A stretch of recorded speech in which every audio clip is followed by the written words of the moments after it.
إن الحمد لله نحمده ونستعينه ونستغفره ونتوب إليه ونعوذ بالله من شرور أنفسنا وسيئات أعمالنا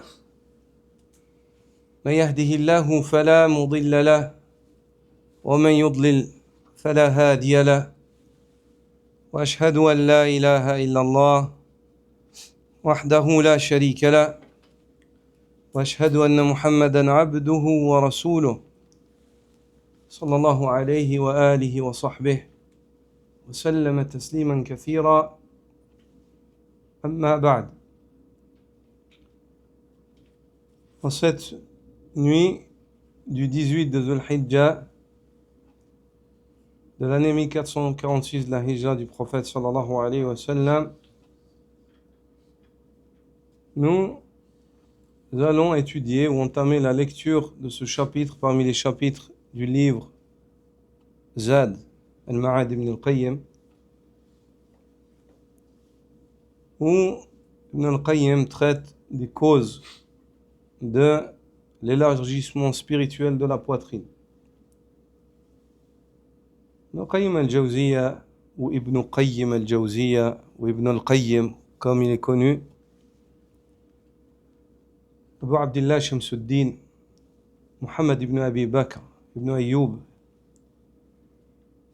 a été appelé Ibn Qayyim, le fils de Qayyim. Qayyim, c'est celui qui s'occupe ou qui gère, car son père était le Qayyim de Madrasatul Jawziyya, de l'école de Jawziyya. C'est pour ça qu'il a été appelé par le surnom de son père, Ibn Qayyim.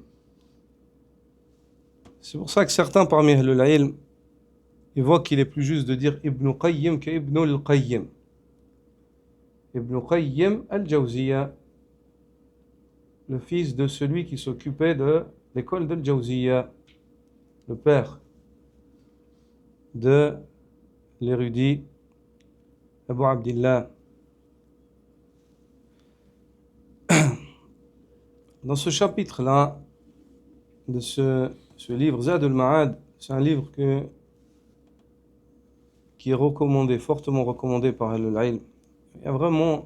C'est un livre qui traite de la religion dans son entièreté, que ce soit l'éducation spirituelle, la croyance, la foi, la jurisprudence. Il a vraiment tout évoqué un peu Ibn Qayyim dans ce livre-là. Ici, dans ce chapitre très intéressant, il dit, rahimahullah, faslun fi asbabi sharh as-sudur wa husuliha ala al-kamal lahu sallallahu alayhi wa sallam. Il dit chapitre qui traite des causes de l'élargissement spirituel de la poitrine. Et ici, il y a une erreur. Ici, et de la pleine et parfaite réalisation de cela chez le prophète sallallahu alayhi wa sallam. La pleine et parfaite réalisation de cela chez le prophète sallallahu alayhi wa sallam. فأعظم أسباب شرح الصدر, dit-il, التوحيد وعلى حسب كماله وقوة زيادته يكون انشراح الصدر صاحبه. قال الله تعالى: أفمن شرح الله صدره للإسلام فهو على نور من ربه. وقال تعالى: فمن يريد الله أن يهديه يشرح صدره للإسلام ومن يريد أن يضله يجعل صدره ضيقا حرجا كأنما يصعد في السماء. Il dit, et la plus grande cause d'élargissement spirituel de la poitrine, c'est le tawhid, l'unicité d'Allah Azza wa Jal. Et plus le tawhid est complet, et fort et sincère, plus la poitrine du croyant est spirituellement élargie. Allah Azza wa Jal dit, dans le sens du verset, celui dont Allah a élargi la poitrine à l'islam et qui possède une lumière venant de son Seigneur. Il dit aussi dans le sens de l'autre verset, dans Surat Al-An'am, celui qu'Allah veut guider, il lui élargit la poitrine à l'islam. Quant à celui qu'il veut égarer, il rend sa poitrine étroite, oppressée, comme s'il s'efforçait de monter au ciel. En introduction à ce chapitre, Ibn al-Qayyim évoque un point essentiel qui est le fait que tout ce qui va être évoqué, le prophète sallallahu alayhi wa sallam est celui qui nous l'a enseigné et qui nous a devancé en cela. Tout ce qui va être évoqué comme cause ici, l'imam par excellence en cela, c'est le messager d'Allah sallallahu alayhi wa sallam. Il a pleinement réalisé cet élargissement de la poitrine. Il jouissait d'une poitrine large, d'un bien-être absolu en matière de spiritualité, sallallahu alayhi wa sallam. Mais ce bien-être, il a des causes, comme va évoquer Ibn al-Qayyim. Allah Azza wa Jal, il ne met pas ce bien-être dans la poitrine de certains et dépouille la poitrine d'autres de ce sentiment de bien-être injustement. C'est pas sans raison. Il y a des causes à cela. C'est pour ça qu'ici, il t'évoque les causes. Donc si toi, tu aspires et tu désires te sentir bien spirituellement, alors accroche-toi à ces causes-là et tu trouveras ce qu'Allah Azza wa Jal promet à ces personnes. Tu trouveras ce qu'Allah Azza wa Jal promet à ces personnes ici-bas d'une manière hâtive et dans l'au-delà, d'une manière tardive et éternelle. Et celui qui s'accroche à ces causes et Allah lui accorde de ressentir ce bien-être, qu'il sache que ceci est un bon signe. C'est qu'Allah subhanahu wa ta'ala lui donne des extraits de ce qui va advenir de lui dans l'au-delà. C'est qu'Allah azza wa jalla lui donne des extraits de ce qui va advenir de lui dans l'au-delà. C'est pour ça que certains des salafs ont dit,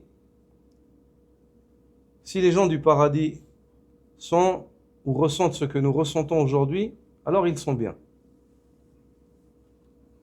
Si les gens du paradis ressentent, si la situation des gens, إن كان حال أهل الجنة ما نحن عليه اليوم يعني في من الطمأنينة والإيمان والسلامة سلامة الصدر يعني هم في عيش طيب هكذا قال بعض السلف سبحان الله لما وجدوا من لذة حلاوة الإيمان والطمأنينة وسكون النفس على طاعة الله عز وجل. Si les habitants du paradis ressentent ce que nous ressentons aujourd'hui, alors ils sont bien. Pourquoi ? Parce qu'Allah Azza wa Jalla leur a accordé des extraits dans ce bas monde d'une manière hâtive avant le retour à Allah Azza wa Jalla dans l'au-delà, avant le retour à Allah Azza wa Jalla dans l'au-delà. Puis il évoque et il dit que la plus grande cause d'élargissement de la poitrine, c'est le tawhid. Il n'y a aucun doute sur cela. Le tawhid, c'est la ilaha illallah. C'est la ilaha illallah. Cette parole pour laquelle Allah subhanahu wa ta'ala a envoyé les prophètes, parole à laquelle ils ont appelé, ils ont patienté, lutté, enduré, subi. Parole pour laquelle Allah subhanahu wa ta'ala a légiféré les législations. Pour la réalisation de cette parole, Allah Azza wa Jal a imposé l'obligation.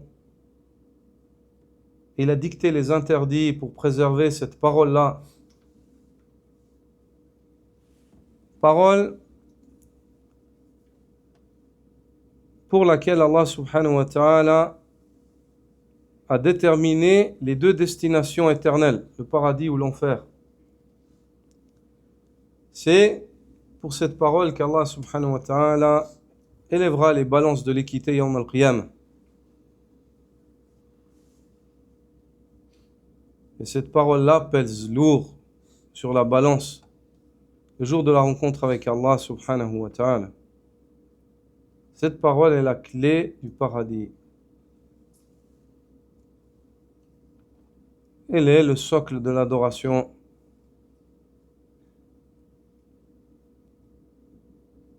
Cette parole-là, la ilaha illallah, c'est la parole du tawhid.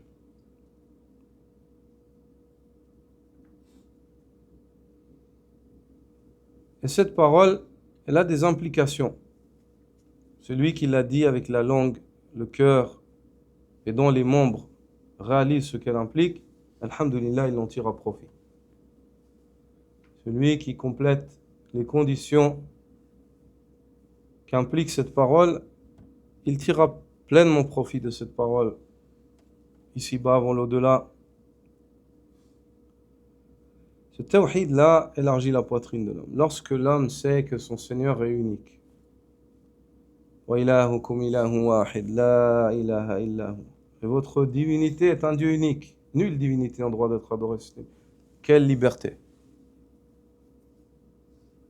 انشراح الصدر ينشرح الصدر لمعرفة وحدانية الله عز وجل. Le cœur, il s'apaise, il s'élargit. Lorsqu'il sait, l'homme, il médite, il dit, moi, j'ai un seul Dieu, unique, j'adore que lui. Alhamdulillah. Il est dans la sa'a du tawhid. Il est sorti du habs, du tandid. Et dans la largeur de l'unicité, il est sorti de la prison du polythéisme.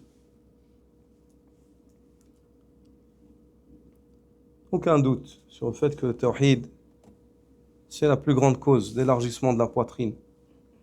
Et ce tawhid, comme vous le savez, c'est le fait de témoigner de l'unicité d'Allah, du fait qu'Allah est unique en ce qui lui revient de droit à l'absolu. Et ceci, c'est 3 sphères. Allah est unique en tant que Seigneur. C'est le Seigneur unique. Personne en dehors d'Allah Azza wa Jal ne crée. Quand on dit créer, ça veut dire du néant. Ça ne veut pas dire transformer. Créer. Personne d'autre qu'Allah ne domine à l'absolu.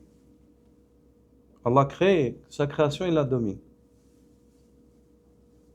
Tandis que l'être humain peut fabriquer une chose qui est la cause de sa mort.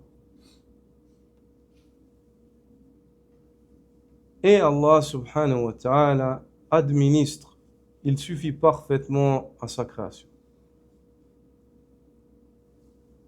Tandis que l'être humain, des fois, ses propres enfants, il n'arrive pas en fait à les gérer. Donc Allah Azza wa Jal, c'est Ar-Rabb, à l'absolu. C'est lui le Seigneur. Et ce Seigneur-là, qui est unique dans la Seigneurie, et quand tu comprends qu'Allah il est unique en tant que Seigneur, ça implique que tu l'unifies dans l'adoration. Tout ce qui s'appelle culte, tu ne peux pas le dédier à autre que celui qui est le Seigneur, qui crée, qui domine et qui gère et administre. Il gère. Donc à ce moment-là, on comprend que le tawhid, il implique aussi de témoigner du fait qu'Allah Azza wa Jal est unique dans le culte et que personne d'autre que lui n'a le droit d'être adoré. Et puis, le fait que tu te doives d'adorer Allah, ceci te donne envie de le connaître mieux, afin de l'adorer mieux, de connaître ses noms, pour l'implorer, lui demander par ceci, de connaître ses attributs,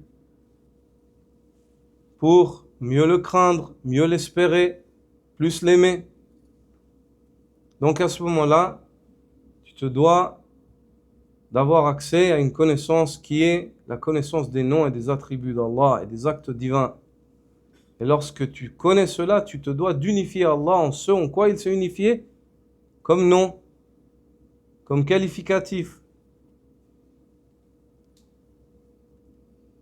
Tu te dois de nommer Allah par ce par quoi il s'est nommé, de qualifier par ce par quoi il s'est qualifié, et de l'exalter de ce de quoi il s'est exalté.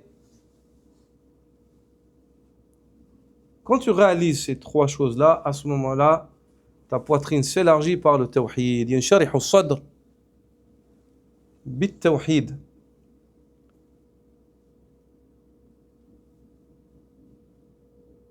Et l'islam, cette religion, avec ce qu'elle comprend comme conviction, adoration et comme législation dans son entièreté, tout cela a été dicté par le législateur suprême Allah subhanahu wa ta'ala pour préserver le tawhid. C'est pour ça qu'Allah azza wa jalla dit فَمَنْ شَرَحَ اللَّهُ صَدْرَهُ لِلْإِسْلَامِ فَهُوَ عَلَى نُورٍ مِّن رَبِّهِ. Il dit celui dont Allah azza wa jalla a élargi la poitrine à l'islam. Par le biais de quoi? Du tawhid. Et par cet islam, il préserve son tawhid et il le réalise. يحقق التوحيد بالإسلام والدخول في السلم كافة. L'être humain réalise le monothéisme par le biais de l'islam et par la soumission pleine à Allah subhanahu wa ta'ala. Ibn al-Qayyim dit فالهدى والتوحيد من أعظم أسباب شرح الصدر والشرك والضلال من أعظم أسباب ضيق الصدر وانحراجه. Il dit ainsi la guidée et l'unicité d'Allah, le tawhid, sont parmi les plus puissants moyens d'élargissement spirituel de la poitrine. Pas de révérence, hein? Habibi, quand on se passe le salam, jamais on baisse la tête, comme ça. On dit salam alaikum wa rahmatullah ou juste salam alaikum. Mais jamais. Le prophète al-inhina, le fait de se baisser comme ça, c'est interdit. Je profite de l'occasion, c'est une occasion d'apprendre. Le prophète il a interdit aux compagnons en fait de faire des révérences comme ça. Interdit. Ça c'est que pour Allah. On salue, alhamdulillah, avec la langue et le cœur. Salam alaikum wa rahmatullah. Qu'Allah te préserve, mon frère. Ainsi, dit-il, la guidée et le tawhid sont parmi les plus puissants moyens d'élargissement spirituel de la poitrine. Donc, ces connaissances-là, la connaissance du tawhid, la guidée, la connaissance de la sunna, et le fait de redonner à Allah ce qui lui vient de droit, c'est les plus grandes causes, les plus grands moyens spirituels pour élargir ta poitrine. Et son opposé, ben c'est le contraire. C'est pour ça qu'il dit, tandis que le polythéisme et l'égarement sont les causes les plus dures et rudes du rétrécissement et de l'oppression de celle-ci.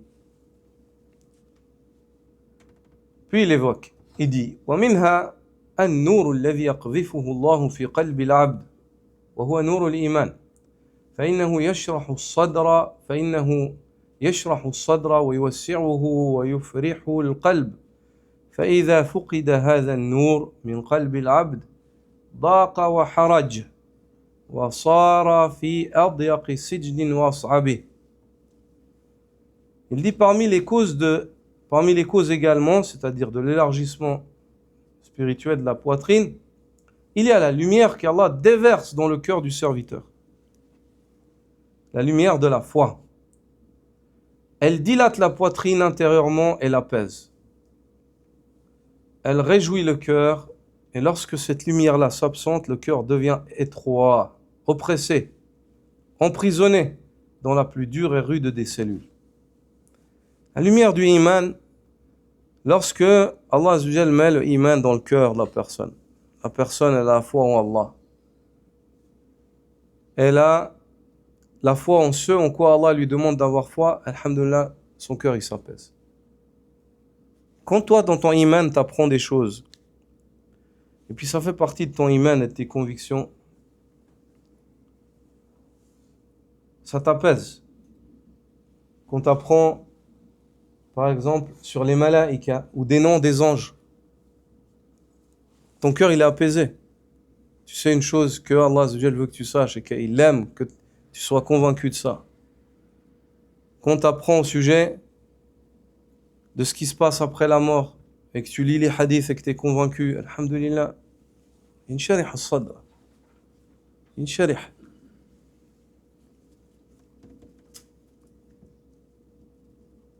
Et ce iman-là, il te pousse à quoi? Et fait partie de ce iman-là le fait que tu agisses ensuite. Ce iman-là, qu'Allah Azza wa Jalla déverse dans le cœur, منبعه القلب ولكن يجري على اللسان والجوارح فالكلام منه والعمل منه. Ce iman-là, Allah le déverse dans le cœur. C'est la source de départ. Puis ensuite, il coule sur les membres et sur la langue de l'homme. Et ce que on voit comme acte et comme parole, ce qu'on voit comme sur les membres et ce qui s'exprime sur la langue du serviteur, ça fait partie du iman. Donc plus ce iman, plus l'homme, sa foi en Allah, ce en quoi Allah Azza wa Jal, ses convictions, elles augmentent, ses actes, ils augmentent, et ça fait partie du iman. Ses paroles vertueuses, elles augmentent, le dhikr d'Allah, la lecture du Coran, tout ça fait partie du iman.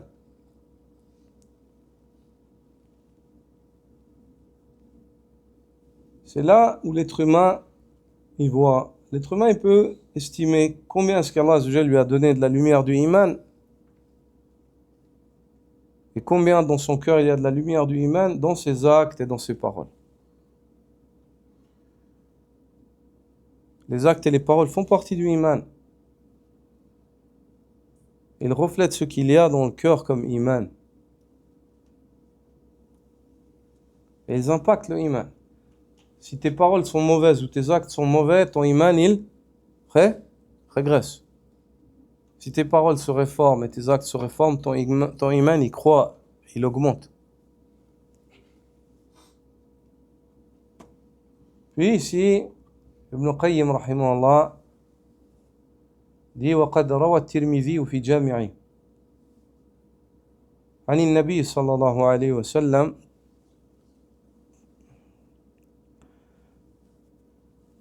أنه قال إذا دخل النور القلب انفسح وانشرح قالوا وما علامة ذلك يا رسول الله قال الإنابة إلى دار الخلود والتجافي عن دار الغرور والاستعداد للموت قبل نزوله.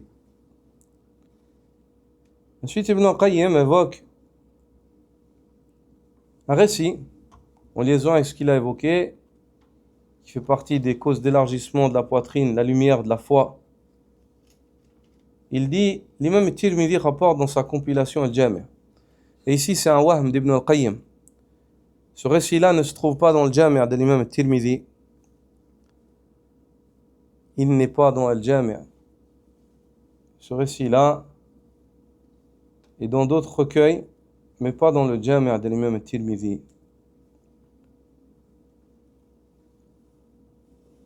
Et ce récit-là, dans sa chaîne de transmission, il est mursal, min marasil at-tabi'in. Ce récit-là fait partie des récits renvoyés par les tabi'in au prophète sallallahu alayhi wa sallam. Et le hadith mursal, c'est un hadith qui est faible à la base, ou da'if. Et ce récit a été évoqué comme faible par Sheikh Nasr dans la silsila as-sahiha, ad-da'ifa. Mais, quoi qu'il en soit, certains parmi Ahlul-Ilm, comme le Mubarak-Fouri, ou d'autres parmi les ulama, voient que ce récit-là se renforce avec d'autres récits. Et le hadith mursal, qui est renvoyé par les tabi'in au prophète sallallahu alayhi wa sallam, si plusieurs parmi les tabi'in qui sont connus et qui sont des narrateurs fiables évoquent la même chose et qu'ils renvoient tous au prophète sallallahu alayhi wa sallam, comme l'évoque Cheikh Abdelaziz ibn Baz, ce hadith-là à ce moment-là peut monter au degré de Hassan, bon. Pas sahih, mais bon. Et on peut s'argumenter avec. Ici, il est dit que le prophète sallallahu alayhi wa sallam aurait dit, lorsque la lumière pénètre dans le cœur, lorsque la lumière pénètre dans le cœur, il s'élargit et s'ouvre. Ils dirent, et quel en est le signe au messager d'Allah? Il répondit sallallahu alayhi wa sallam, c'est le retour sincère vers la demeure éternelle, le détachement de la demeure trompeuse et la préparation à la mort avant qu'elle ne survienne. Tout ce que contient le texte du hadith est incontestablement juste en religion. Comment est-ce qu'on reconnaît une personne dont Nour al-Iman a percuté son cœur? Il est munib, il revient avec force à la recherche de l'au-delà. Il veut le Jannah. Il fait les efforts, il cherche, il court après le paradis. Et il se détache de la demeure trompeuse. Il n'est pas attaché au dunya. Le dunya, il ne le trompe pas. Et il se prépare à la mort avant qu'elle ne survienne. Au point où, lorsque on a décrit certains parmi les salafs, dans les tarajim, dans les biographies ou les présentations des narrateurs, on a dit d'eux وَإِذَا أُخْبِرَ أَنَّهُ سَيَمُوتُ الْيَوْمَ مَا وَجَدَ مَا يَزِيدُ مِنْ عَمَلٍ. Et si on lui informait, on lui disait que tu vas mourir aujourd'hui, il aurait pas pu trouver qu'est-ce qu'il aurait pu rajouter comme œuvre. Tellement son programme d'œuvre, il était complet. ما عرف يعني لا أعرف ما أزيد يعني ماذا يزيد يعني الرجل ما يقصر. C'est une personne qui n'est pas du tout manquante et négligente. C'est-à-dire, on a dit sur certains d'entre eux, si on lui aurait dit que tu vas mourir aujourd'hui, il n'aurait pas su qu'est-ce que je vais rajouter en plus sur ce que je fais déjà.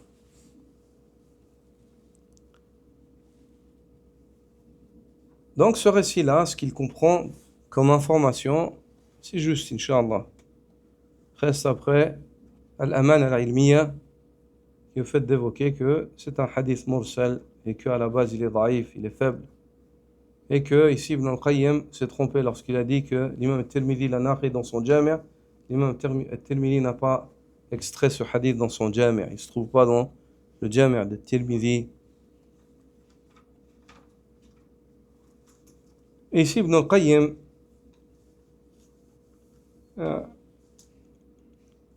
lorsqu'il dit cela, nous aujourd'hui on vit à une époque où on tape quelques lettres sur des outils de recherche électronique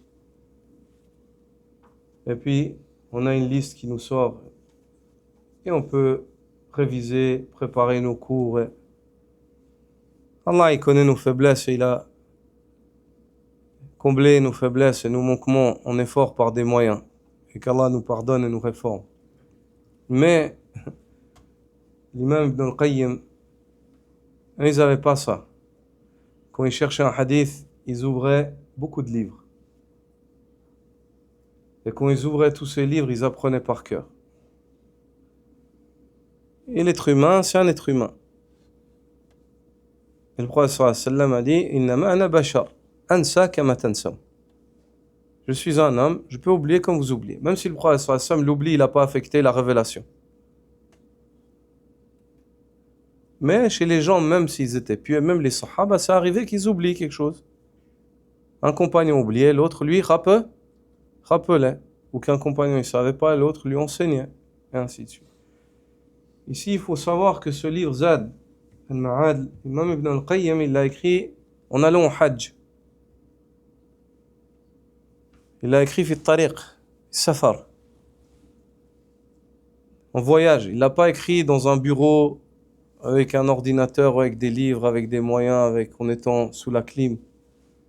Il l'a écrit dans des conditions difficiles. C'est pour ça que des fois il évoque dans Azad, il dit, et vu le peu de sources que j'ai avec moi, je n'ai pas le moyen d'évoquer plus que cela. Alors qu'il évoque déjà bien assez. C'est pour cela que, ici, c'est sûrement une des erreurs qui est survenue, vu le contexte et dans lequel il a écrit ce livre, rahimahullah. Puis il dit فيصيب العبد من انشراح صدره بحسب نصيبه من هذا النور وكذلك النور الحسي والظلمة الحسية هذه تشرح الصدر وهذه تضيقه. Il dit ainsi le degré de l'élargissement spirituel de l'individu, la poitrine, l'élargissement spirituel de la poitrine de l'individu dépend de la part acquise de cette lumière, de la lumière de la foi. plus la lumière de la foi elle est forte, et plus elle se traduit dans les actes et dans les paroles, plus la poitrine de l'homme s'élargit. Pour ça, vous voyez, vous l'avez remarqué, pour la plupart d'entre vous, que il n'y a pas des meilleures journées de votre vie que celles que vous, et nuits que celles que vous vivez durant le mois de Ramadan. N'est-ce pas? C'est la vérité. Le Ramadan, c'est un mois de bonheur. Shirah al-sadr, sa'ada. Limadha? Nour al-iman. La lumière de la foi. Le cœur, il est dans l'iman, dans l'yaqin. Ça se traduit par les actes, ainsi de suite, et ainsi de suite. Donc, automatiquement, l'être humain, il a un bien-être. Il vit bien, il est heureux. Et c'est là où on voit que le bonheur, il n'est pas matériel, les frères. Si le bonheur, il était matériel, pendant le mois de Ramadan, tu serais malheureux. Si tu ne manges pas, tu ne bois pas, tu es fatigué. Mais ce n'est pas le cas. Car le bonheur, le vrai bonheur, il est dans l'iman. Le vrai bonheur, il est dans l'iman. Il dit donc, ainsi, le degré d'élargissement spirituel de la poitrine d'un individu dépend de la part acquise de cette lumière de la foi. Il en est de même pour la lumière perceptible physique et l'obscurité. L'une dilate, l'autre oppresse.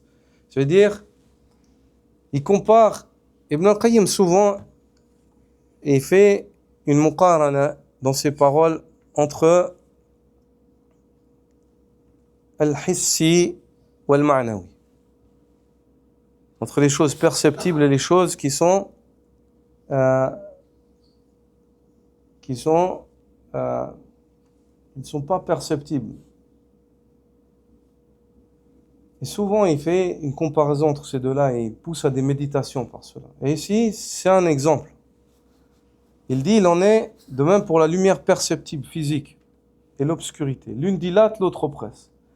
Si tu es dans un endroit, tout d'un coup, toutes les lumières, elles s'éteignent, qu'est-ce qui se passe? Ta poitrine, elle se rétrait? C'est humain, elle se rétrécit. Tu as une certaine inquiétude. Tu vas chercher à allumer les lumières, à trouver de la lumière. Tu vas chercher, t'inquiéter, est-ce que tu regardes, tu vois, chercher à faire attention, est-ce que tu mets les pieds, n'est-ce pas? Et lorsque vient la lumière, on t'allume, tu es à l'aise de nouveau. Tu souris, tu es bien, tu vois où tu marches. C'est ainsi. Regarde l'exemple que te donne Ibn al-Qayyim. نور الإيمان إذا جاء باشر القلب أضاء. La lumière de la foi, quand il vient, elle impacte le cœur, ça éclaire l'homme. L'homme, il est éclairé. Il sait le matin pour qui il se lève. Il sait quand quelqu'un il meurt, quand il voit la mort, il sait qu'il faut se préparer. Il sait ce qu'il a à faire. Quand rentre le temps de la salat, il sait ce qu'il a à faire. Quand rentre le mois de Ramadan, il est apaisé. Avec son argent, il sait qu'il y a un droit dedans pour qui il est. Il sait ce qu'il doit manger. Il sait, alhamdoulilah, il est éclairé.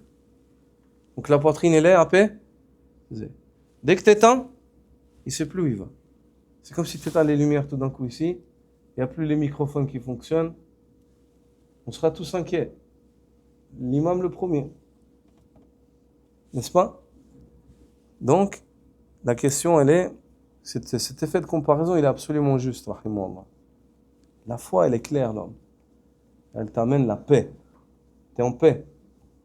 Quand il n'y a pas d'iman, l'homme, il est pas bien. C'est pour ça que tu vois que les gens, subhanallah, il se peut qu'Allah leur donne tout ce que l'homme il peut espérer dans le dunya, et malgré ça, ils sont malheureux. Ils n'ont pas la paix. Parce qu'ils n'ont pas la lumière du iman. Ils sont dans zulumat al-kufr, wal-isyan, dans les ténèbres de la mécréance et de la désobéissance.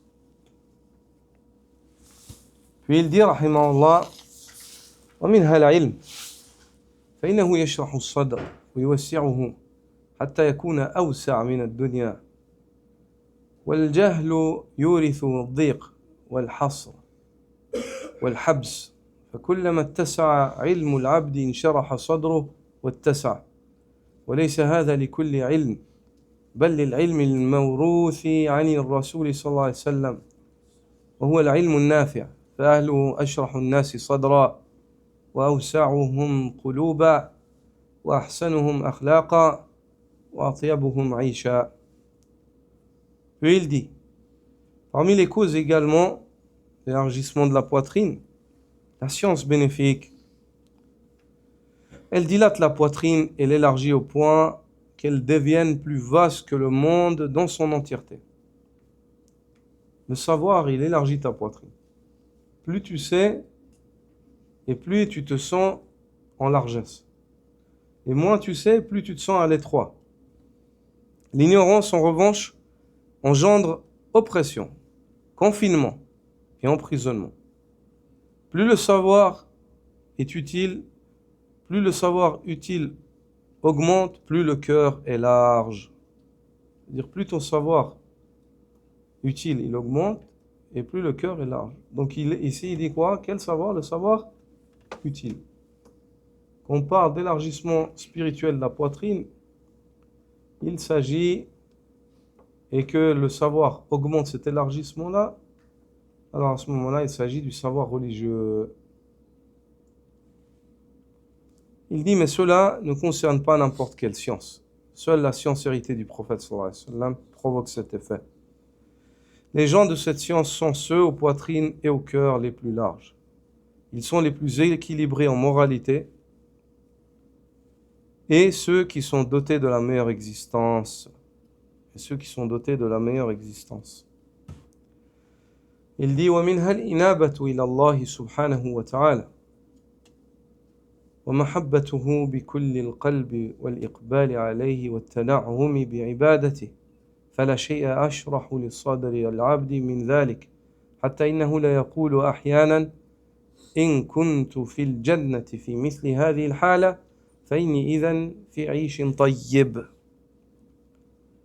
Il dit, et autre cause, le retour sincère vers Allah, l'amour profond pour lui de tout cœur. Al-inaba, c'est quwwatul aouda ila Allah azza wa jal bi khilali ma yuhibbu wa yarda. C'est le fait de revenir avec force à Allah, al-inaba, par le biais de ce qu'il aime et agrée. هذه الإنابة. Al-inaba, Ibn al-Qayyim dit, ça fait partie des choses qui élargissent la poitrine. Quand l'homme revient avec force vers Allah, sa poitrine, elle s'élargit. Et quand l'homme s'éloigne d'Allah, c'est le contraire qui survient. La poitrine, elle se rétrécit, il se sent mal. Il dit, le retour sincère vers Allah, l'amour profond pour lui de tout cœur, de se consacrer entièrement à lui, et le ressenti du bien-être dans son culte, dans l'adoration. Rien ne dilate davantage la poitrine que cela. Certains disent même, si le paradis est comme ce que je ressens dans cet instant, alors c'est un vrai bonheur. Certains des salafs ont dit ça. Si les gens du Jannah, ils ressentent ce que moi je ressens maintenant, alors c'est une belle vie le paradis. Subhanallah. Tellement. Et ça, Cheikh l'Islam Ibn Taymiyyah, rahimahullah, l'a dit. Il dit, il y a dans ce bas monde un paradis, celui qui n'y a pas goûté ne goûtera pas au paradis dans l'au-delà. Il y a un Jannah dans le dunya. Celui qui n'a pas goûté au Jannah dans le dunya, il ne peut pas goûter au Jannah dans l'au-delà. Et ce paradis-là, c'est le paradis de la ta'a, le paradis de l'obéissance à Allah subhanahu wa ta'ala. Le fait que l'homme, il sente du bonheur dans le fait d'obéir à Allah, dans les efforts qu'il fait pour plaire à Allah azza wa jalla. Et Cheikh l'Islam, rahmatullahi alayhi, disait, que peuvent faire mes ennemis contre moi, wa jannati fi sadri? Qu'est-ce qu'ils peuvent faire contre moi, mes ennemis, quand mon paradis, il est dans mon cœur? C'est-à-dire, un homme qui a son Jannah dans le cœur, tu ne peux pas l'impacter. L'environnement, il ne l'impacte pas. Et ça, c'est cette parole des salafs. Si le paradis est comme ce que je ressens dans cet instant, alors c'est un vrai bonheur. Puis il évoque et dit, وَلِلْمَحَبَّةِ تَأْثِيرٌ عَجِيبٌ فِي انشراح الصدر وطيب النفس ونعيم القلب لا يعرفه إلا من له حس به وكلما كانت المحبة أقوى وأشد كان الصدر أفسح وأشرح. ولا يضيق إلا عند رؤية البطالين الفارغين من هذا الشأن فرؤيتهم قذى عينه ومخالطتهم حمى روحه. Il dit, et l'amour pour Allah a un effet extraordinaire dans l'élargissement spirituel de la poitrine, le bien-être intérieur, celui de l'âme et le bonheur du cœur. Le fait d'aimer Allah et de chérir cet amour, ça a un effet extraordinaire dans le fait que l'homme se sente large et qu'il ressente un bien-être intérieur et qu'il trouve le bonheur du cœur. Plus cet amour est fort et profond, dit Ibn al-Qayyim, plus l'âme est vaste et étendue. C'est-à-dire, plus tu aimes Allah, plus tu vis largement. Même dans l'épreuve, tu te sens en largesse. Si tu aimes Allah, tu trouves, plus l'homme il aime Allah, même dans l'épreuve, il a le sourire, il a du bonheur. Il se sent bien, il est heureux, il trouve son bonheur.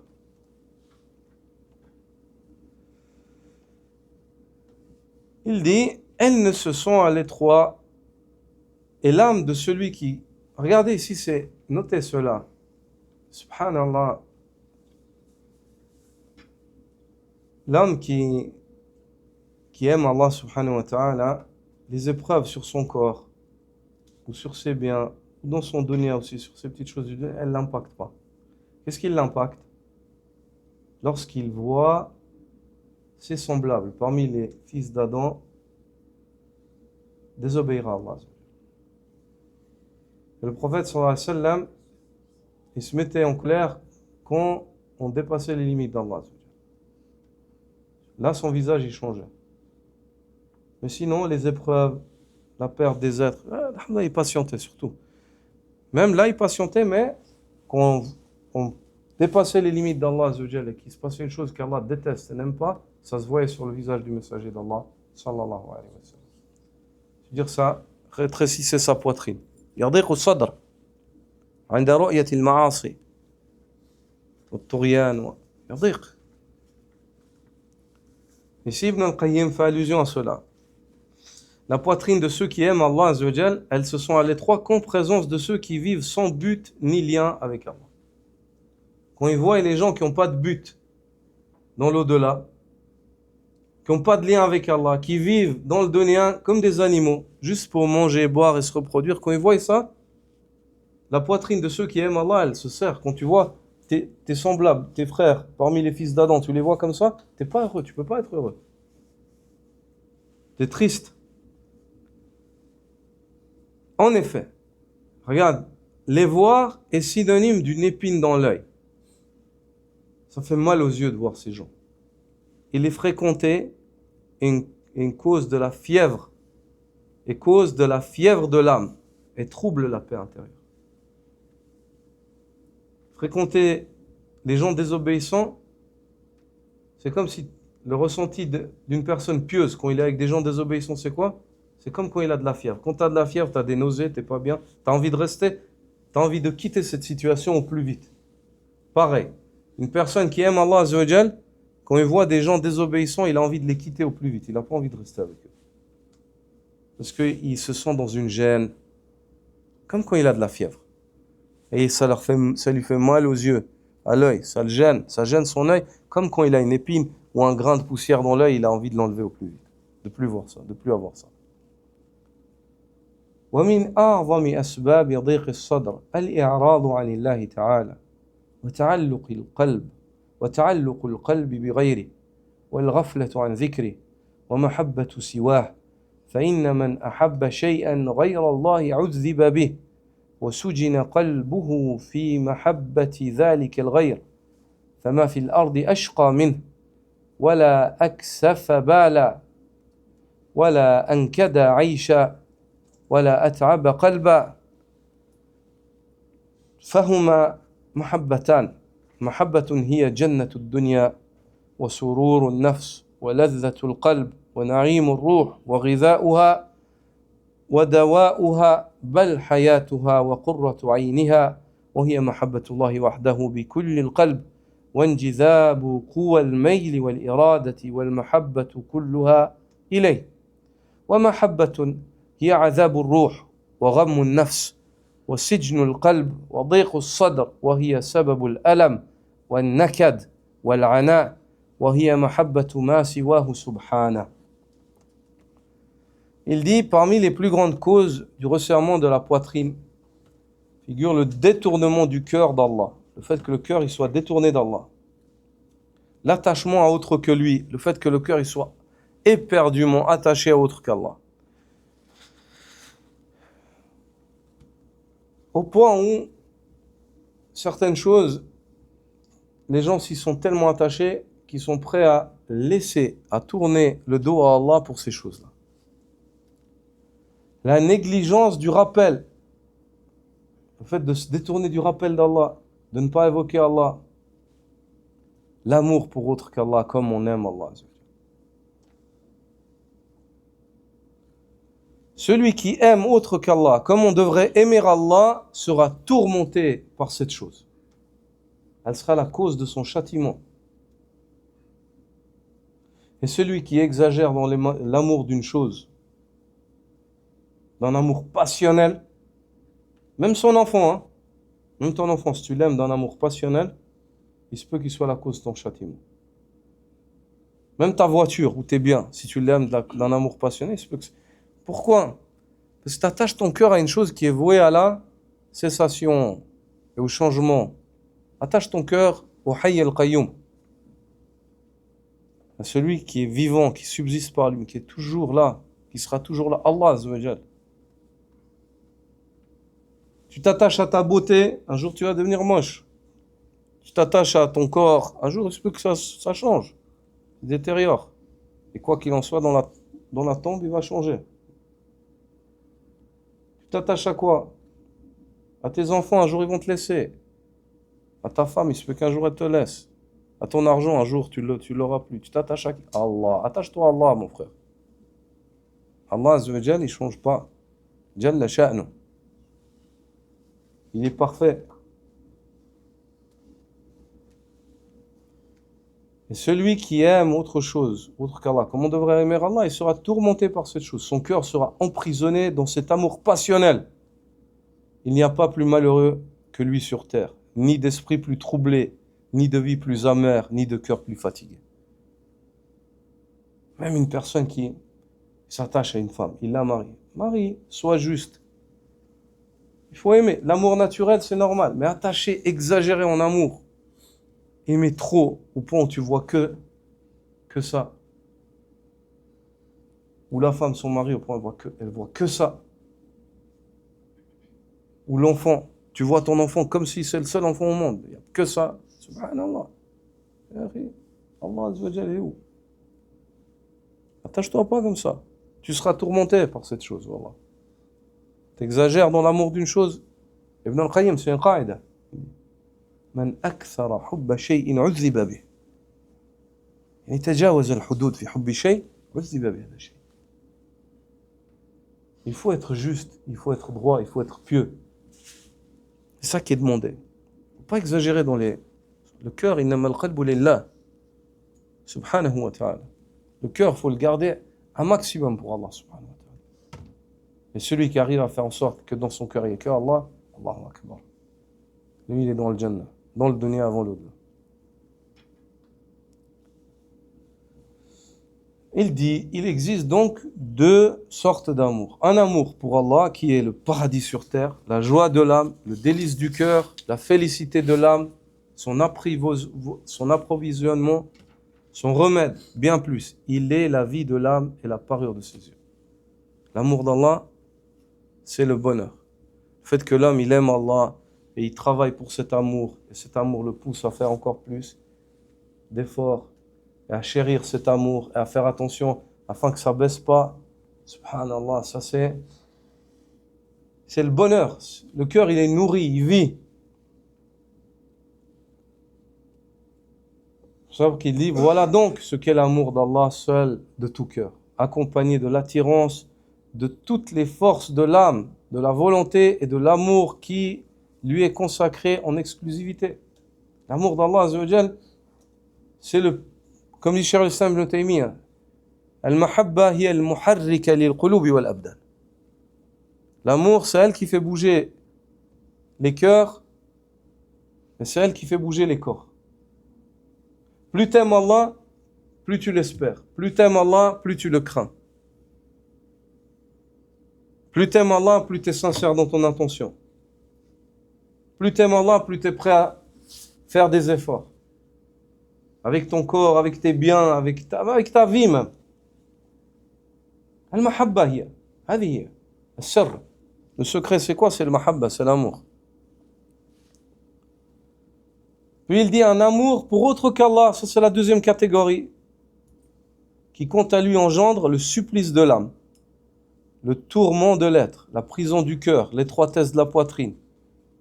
Il est la cause de la souffrance, de l'amertume et du malheur. Voilà donc ce qu'est l'amour d'un autre, de tout autre que lui, exalté soit-il. L'amour de tout autre qu'Allah, il n'amène que ça. Attention, il ne parle pas de l'amour naturel, normal.